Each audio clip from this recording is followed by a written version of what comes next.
Hello everyone and welcome back to the TheDMSide. Today's videos we're going to be talking about the information we currently have for Fizbans Treasury of Dragons, which is coming out very soon. There's also been a few leaks which are on Reddit that I've got here so we can discuss those. And obviously anything that you've heard or that you're excited about, you can leave down in the comments below. As always, comment, like, share, subscribe, all those good things. But so far, what I already like about the book is that they've said it's going to be in the style of Volo's Guide / Mordenkainen's Tome of Foes, and it's broken up to three main parts. So the very main part is that we're going to get, a third is going to be stats. There's up to 80 different stats, which I'm excited to have. It means that though we're getting 20 new dragons, we're also getting at least 60 other creatures that are dragon related. So I think that's really awesome to know is coming along, and I'm really hoping that we get some more interesting minions, so maybe updating kobolds. I know that the kobolds in Volos are really good, but they can always be improved, and you can always just have new iterations, so I'm keen to see if they do that. The other third is for DMs, how you create an encounter with a dragon, how you create a adventure that is based around dragons, and then on top of that, how you create an entire campaign, entire worlds around dragons, which I think is really cool. There's a lot of lore apparently it's going to be in the new book, which I'm very excited to read.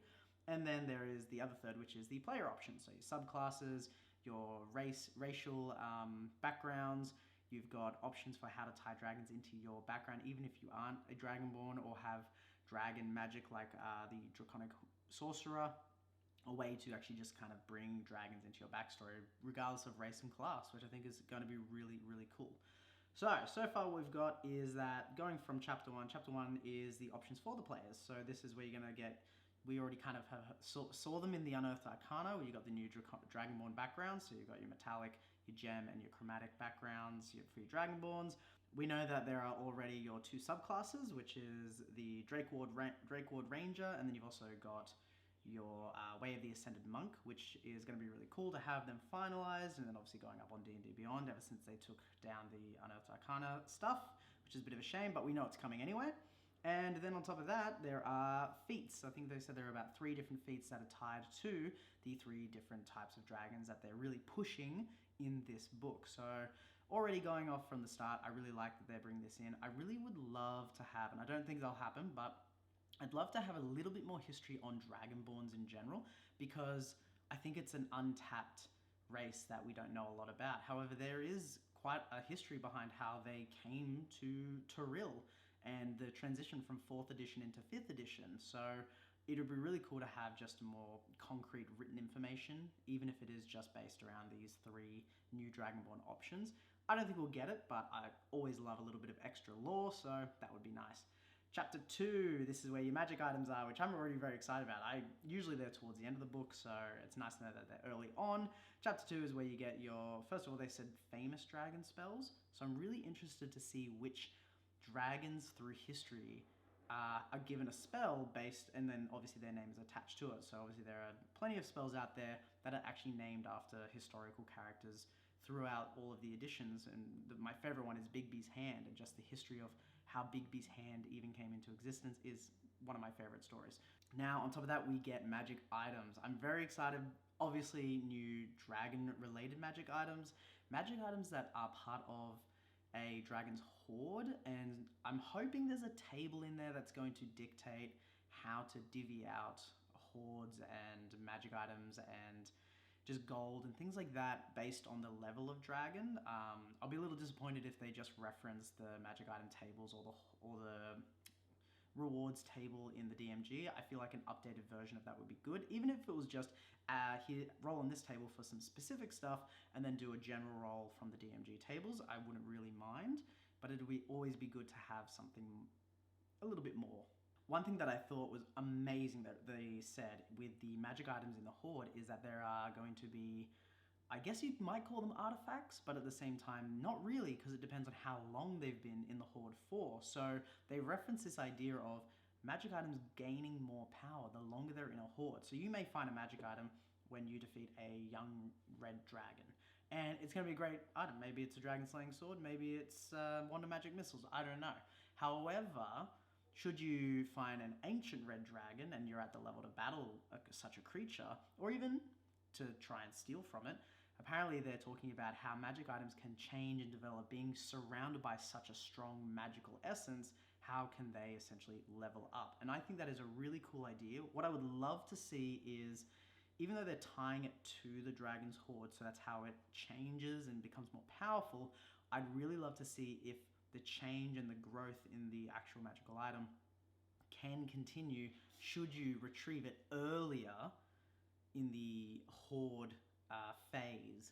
Chapter 3 is all for the DMs, and this is probably going to be my favorite part because I run games a lot and I would love to see how I can include dragons into my game. They spoke a lot about encounters. How can you build just single encounters? So I'm hoping that there is a lot of advice there, personalities of dragons, how you can actually weave them into your story for an encounter to make it make sense rather than it being centered around them. So the example that they give is talking about the Venom Fang in Phandalin and how that encounter can be boosted by personalities, by ideals, by bonds, things that the dragon actually may want, rather than big green scary dragon is bad, you should kill or scare off. So I really like that they're putting in tables or they're putting in chapters or paragraphs or whatever of how to flesh out a dragon. On top of that, obviously there will be the next iteration, which is how can you build an adventure around a dragon. So that may be a side quest, that may be a small chapter in whatever game you're playing, and your players may have to go to this dragon for help. You may have to go to this dragon for an item. You may have to go to this dragon for knowledge. The point is that they're going to give us a couple of options to weave that into our story so far, which I think is really cool. And they do talk about how do you bring dragons into your current campaign without this jarring effect of, oh, dragon lore, dragons, and now you have to accept it. So I'm interested to see how they explain that in the book, so that way you can introduce this threat of a dragon a lot smoother into your world, rather than just, oh cool, new book has come out, so dragons are here again. And then finally, building a campaign. They reference a Magic the Gathering setting that I personally don't know, that is centered around Dragonkind. And I love that. Obviously, I think they're going to go 10, so go to the DMG, use this stuff to build your campaign, and then here is the dragon flair that we can add on. Here is the dragon options that we can add on. Here are the dragon things that are going to probably be related to having your campaign and your world be centered around Dragonkind.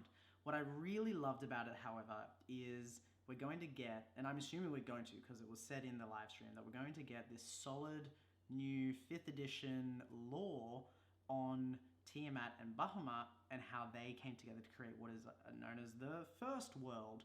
And they speak of echoes of dragons. So across the multiverse, you may have a dragon in your world, and then say your players traveled or traversed the multiverse, they may re-find that same dragon. They talk about how maybe it's a possibility for those dragons to realize that there is an echo of themselves. They can merge together to create possibly a greater being, which I just think is amazing. And I don't know if that was the rambling of James Wyatt. He did trail off a bit during what he was saying, and it felt like he was going more off into this tangent of like, oh, there are some cool ideas. So I don't know if they're actually cool ideas that he's just exploding in his head and wants to say, or if there are actually references to that in the book. So I'm interested to see what was a tangent during the live stream and what is actually in the book. Chapter 4 apparently shows off hordes and lairs, and it shows off some cool horde monsters and horde effects. James Wyatt spoke about horde curses and other types of things that can happen while you're around a dragon's horde, which I think is really cool. They talk about why a dragon chose those areas, why the dragon chose this place to create its lair, to create its home. And James Wyatt spoke a lot about how, well, dragons are magical beings, and if we go down this rabbit hole of how far back can we go till it's Tiamat and Bahamut creating the first world of sorts, then they get attracted to these really ancient places innately. And one of the references, perhaps the dragon creates a home or a lair where the gods once stood. If you've ever read the Avatar series, we know that for a period of time, the gods were actually on the material plane, and then eventually we move on into the more current history where the gods basically aren't allowed to touch the earth. Apparently there's going to be a table for regional effects, which I'm really excited about. I'd love to have some ideas. I really want something that is kind of like a Xanathar's guide, where you're creating a character's backstory. It has all these multi-layered different things that you could consider. You don't have to use all of them, but they all have a small table to roll on that could add to your player's backstory if you can't really think of one on your own. So I'd love something similar to that in this book. Maybe not pages and pages of random things, but definitely some like really nice, well thought out tables for, well, here's some regional effects, here's some curses that could go in the horde, here's how you build the horde, here's the type of dragon that's there, here's their personality and their bond. You just got to slowly pick away and build and put together this dragon that you're creating for your game. Chapter 5 is all about the dragons, and it's so crazy because this isn't even the bestiary section. This is just dragon lore, which I'm super keen on. I think it's going to be fantastic. Talks about the alignment shift, so obviously D&D is going down the path of, well, now we're not trying to dictate alignments, now we're just trying to actually say like, hey, alignments are fluid and free-flowing, which I think is really cool. At the start of 5th edition, you kind of wanted to have alignments. You wanted to have that, well, this person's evil and this type of creature is evil, and it just makes creating games and understanding the world a lot easier for brand new players. But we all know, as you play and as you grow, you realize that things aren't black and white. And so them moving away and having alignments be more fluid, and it's really up to you as the DM and how the players interact with the NPCs, I think is a really good shift. When they originally took away alignment altogether in Candlekeep, I think it was just very jarring for people. Whereas now they're putting in here's the standard alignment, here's kind of how they normally are, and you can change that if you want. But on top of that, we're going to be getting things like how to build their ideals, their personality traits, how they do stick close to the generic alignments, such as, you know, chromatic dragons are generally evil, and we have the good-natured dragons. However, they're going to give options to start pushing away in those directions, as well as advice on how to make some really challenging games for what is considered a gold dragon being good. They talk a lot recently, and there's been articles a couple weeks ago, maybe a month now, talking about how to make good dragons the bad guy in your game. Finally, in Chapter 5, my favorite thing about Chapter 5 is going to be there are layer map examples. And they said examples, plural, so I'm hoping that doesn't just mean 2. I'm also hoping, I really would love to see a layer map that is at least 3 maybe, one for metallic dragons, one for chromatic, and one for your gem dragons. Ideally, I'd actually like a couple related to each different type. Like probably 2 for each would be really cool to have. So see how that goes, but I just love the idea. I love examples of maps. Chapter 6, this is the big one. This is the bestiary. This is where we get up to 80 different stat blocks. And now we know that 20 of those stat blocks are going to be the 20 dragons, so chromatic, metallic, gem dragons, and a few on top. But what I'm really keen for there is we've got a couple fey dragons. We're going to be getting what is considered deep dragons. Now, I've never really looked into these types of dragons before, and I know they come from older editions, and they're finally being brought into the modern world, I guess you could say. But they did release a picture, or it was leaked, of an elder brain dragon, which I just thought, that's a fantastic idea, and I love that, especially after we got Van Richten's, I believe it's the elder brain vampire, the vampiric elder creature, which I just think is awesome. Like these, it makes sense for your elder creatures, your illithid, to take over the minds of larger creatures. They talk a lot about what happens when a beholder dreams of a dragon because they're obsessed with them, and then we know that beholders kind of come into existence through the will of their dreams, and that can be one of the ways that they're made. So what happens when a beholder dreams of a dragon? Does it become a beholder dragon? Which I don't know if we're going to get a stat block for that, but I absolutely love the idea of creating your own monster through this means of creation.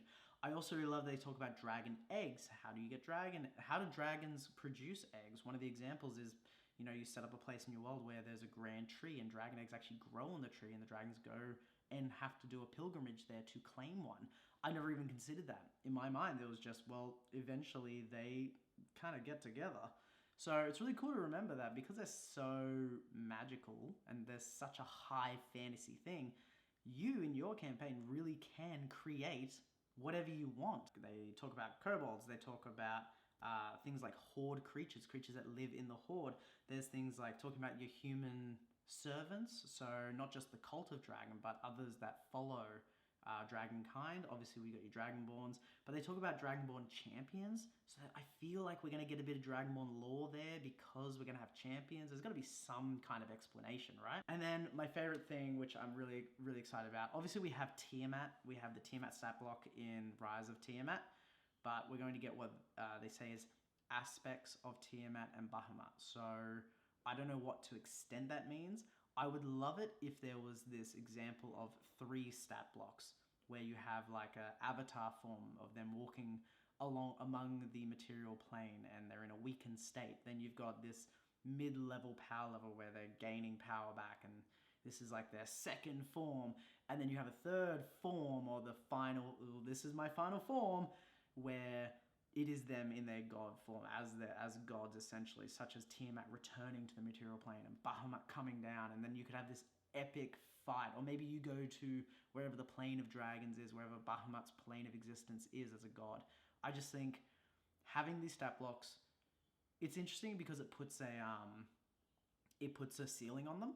At the end of the day, you do get a ceiling. However, what I love about it is it gives you something to play with as a DM. When you want to go to those higher levels, eventually you're either making it yourself, you're taking stuff from the internet.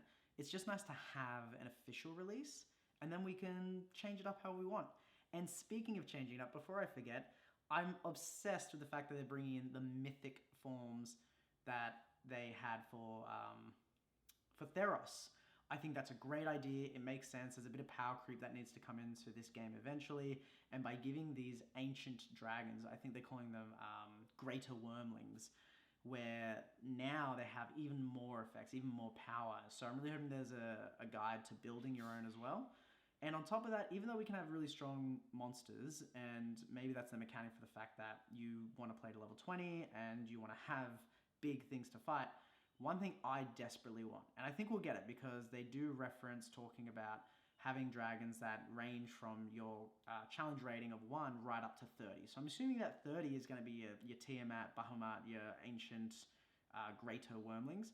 However, I've recently run a couple of dragons in some one-shots with friends, and I've realized there is a huge jump from your young dragon to your adult dragon.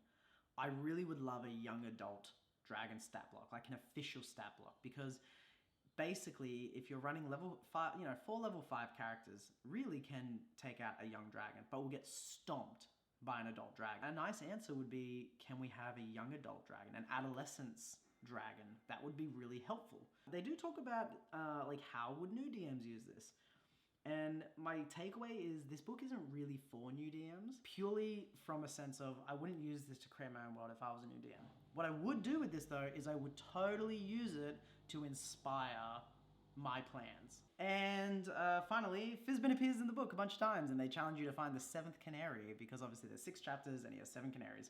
It's a bit more of a casual chat about what I've watched and what's been coming out. I really am excited for this book. Comment down below what you're most excited about for this book. Let's get the conversation happening.